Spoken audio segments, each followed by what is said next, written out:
Let me put this in a nice analogy for you. If you're an athlete and you played a match that really hurt you, that you lost, and you've still got the hurt inside you, it's not been reconciled, we're now going to be into a state of avoidance because we don't want to feel hurt.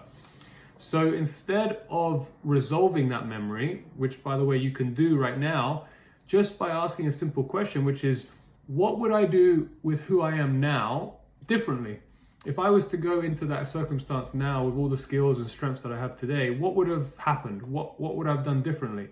That's reconciliation. That's actually changing the memory, which is going to change how you look ahead to your circumstances. And you would have reconciled the memory. You won't be living from fear anymore. You'll be living from reconciliation. So when we don't do that, okay, when we just keep memories of pain and hurt and avoidance, we end up imagining things that we want to avoid. We don't go into embracing difficult moments. We actually go into avoiding.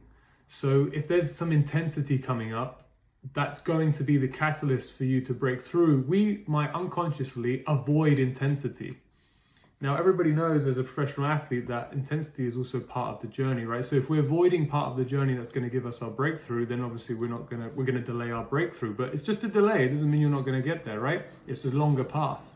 Everyone's got their own path when they're ready to embrace fear, when they're ready to embrace difficult feelings, when they're ready to embrace difficult moments. And you've all got your personal difficult moments. So when a person is ready to embrace difficult moments, difficult feelings without running away from them, then something happens. We end up transmuting that energy that we were trying to avoid. We end up embracing it. We might feel uneasy. We might start to cry, whatever the case may be, but we're actually feeling it for the first time instead of rejecting it, avoiding it, and trying to get away from it.